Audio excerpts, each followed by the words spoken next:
You know, as we get older, we start to realize something powerful. Peace. Peace is priceless. It's not something you can buy, not something you can borrow. It's something you protect. And to protect it, you got to recognize the people who threaten it. See, life is short. Your time is limited. And when you reach those later chapters, you learn it's not about who's around you. It's about who deserves to be around you. There are 5 kinds of people you've got to stay away from if you want to live in peace, joy, and purpose. Because if you don't guard your energy, someone will drain it. If you don't choose your circle, they'll choose it for you. And let me tell you something, not everyone who sits at your table is on your team. So listen closely. Protect your peace, protect your spirit, protect your purpose. You've come too far, been through too much to let the wrong people steal your calm. You owe it to yourself to live light, live wise, and live free. The energy drainers, you know who they are. The ones who always need something, always calling when their world is falling apart, but never around when you're trying to hold your own together. They take your time, your focus, your peace, and when they leave, you feel empty, like someone unplugged your spirit. See, they don't always mean harm. Sometimes they're just lost in their own chaos. But if you let them, they'll pull you right into it. You start the day feeling fine, and by the time you hang up that phone, your shoulders are heavy, your mind is tired, and you don't even know why. It's because you've been feeding someone else's storm while your own sun was trying to rise. You have to understand something. Not everyone deserves access to your energy. Some people are addicted to drama. It's the only way they feel alive. And when you refuse to play that game, they'll call you cold, distant, selfish. But let me tell you, protecting your peace is not selfish, it's survival. You can't pour from an empty cup. You can't keep giving to people who only take. When you reach a certain point in life, you start realizing that your energy is sacred. Every moment you spend, every conversation you entertain, every emotion you give away, that's your power. And you've got to learn to spend it wisely. So when those same energy drainers come knocking, asking for your time, your attention, your spirit, pause. Ask yourself, what do I get back from this? If the answer is nothing but exhaustion, it's time to step back. Love them from a distance. Pray for them from afar. But protect your peace up close. Because once your energy is gone, it's gone. And getting it back takes more than rest. It takes courage. The negative thinkers, they're the ones who find a problem for every solution, a cloud behind every ray of sunlight. You tell them your dreams and they tell you why it won't work. You talk about moving forward and they remind you of every failure you've ever had. They wear doubt like a badge of honor and call it realism. But the truth is they're afraid to believe, afraid to try, afraid to fail. So they live in the comfort of complaining. And if you're not careful, their fear becomes your fear, their doubt becomes your doubt, until one day you stop believing in yourself because they never did.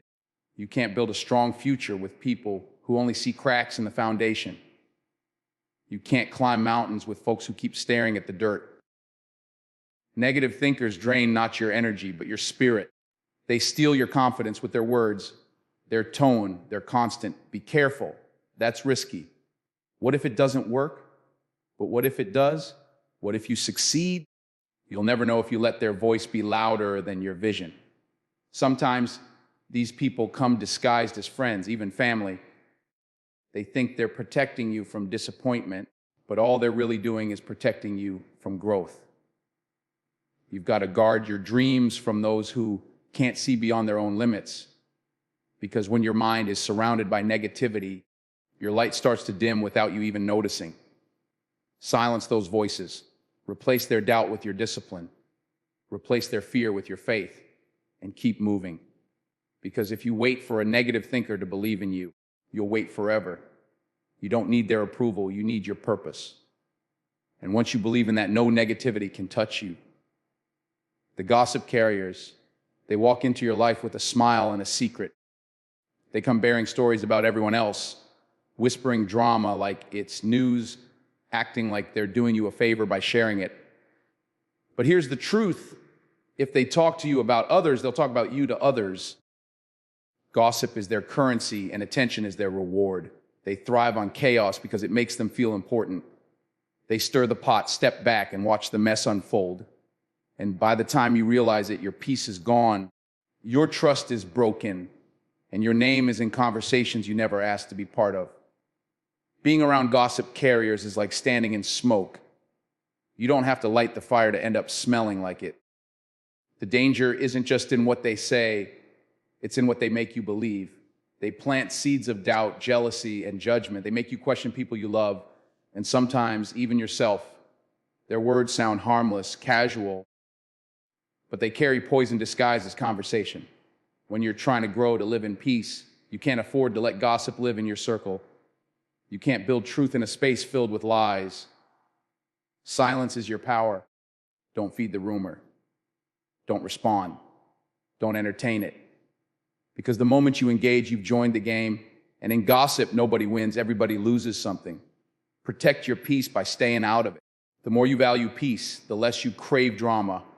Real maturity is learning to walk away from conversations that lead nowhere. And when the gossip carriers show up with their whispers, just smile and say, I wish them well.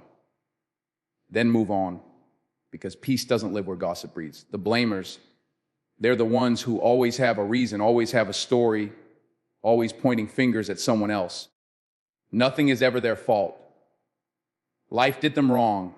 People let them down. The world owes them something. They wear victimhood like armor, but that same armor keeps them from growing. You try to help them. You try to show them another way, but they'd rather stay in their excuses than face the truth.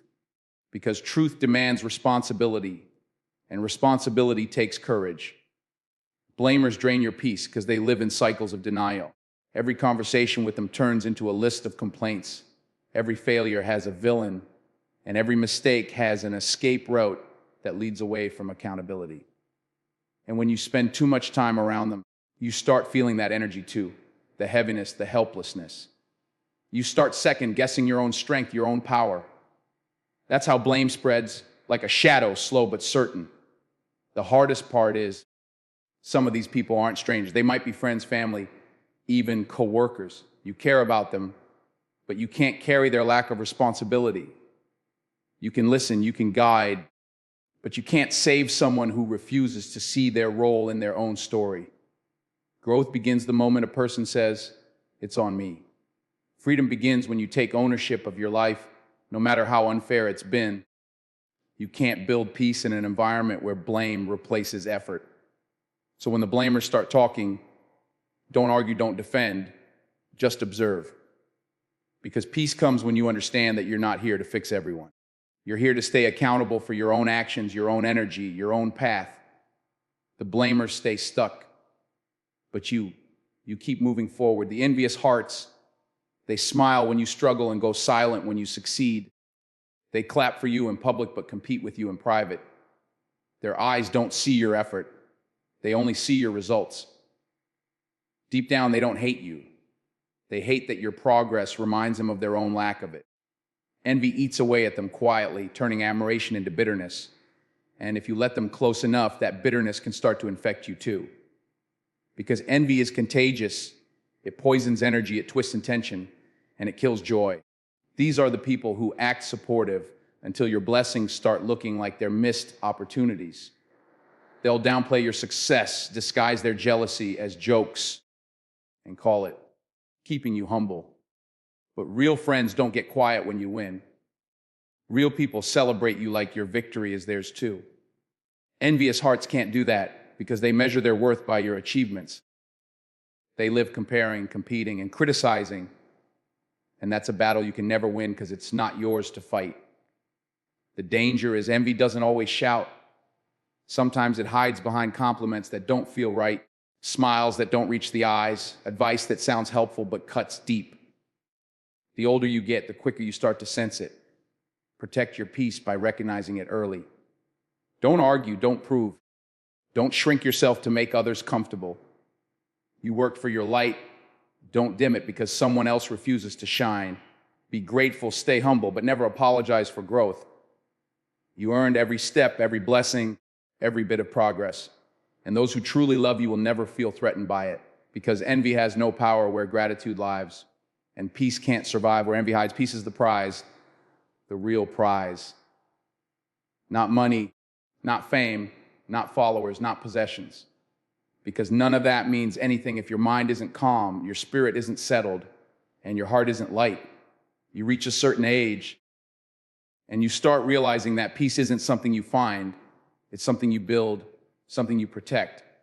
It's the quiet moments when you can breathe without worry, rest without guilt, and exist without explaining yourself. That's peace. And it's worth more than anything this world can offer. You learn that not every battle deserves your sword. Not every comment deserves your reply. Not every person deserves a seat at your table. Sometimes peace comes not from adding more to your life, but from subtracting what doesn't belong. It's in walking away from drama, from noise, from negativity, not because you're weak, but because you finally learned your worth. The older you get, the more you understand that silence is power. You don't have to prove, you don't have to fight, you don't have to convince. You just have to be. Peace changes the way you move. You stop rushing. You stop chasing. You start trusting that what's meant for you will find you. And that faith, that stillness, becomes your strength. People might not understand it. They might call it distance, arrogance, or indifference. But you'll know it's growth. Because peace isn't about escaping the world. It's about standing in it and not letting it shake you. When you finally taste that kind of peace, you'll guard it like treasure. You'll say no without guilt, love without fear, and live without noise. Because at the end of it all, peace isn't the reward. Peace is the life. And that's the prize worth keeping. So in the end, remember this: life isn't about how many people you please, how many battles you win, or how much noise you make along the way. It's about how much peace you carry when the noise fades. Protect your spirit like it's gold, because it is. Let go of the drainers, the doubters, the gossipers, the blamers, the envious hearts, and keep your circle small, your faith strong, and your energy clean. You've worked too hard, survived too much, and come too far to hand your peace over to people who haven't earned it. Walk with purpose, speak with calm, and live with gratitude. Because peace isn't weakness, it's power under control. When you master that, nothing and no one can shake you. So choose peace every single day. Because at the end of this life, it's not the noise they'll remember. It's the calm you carried through the storm.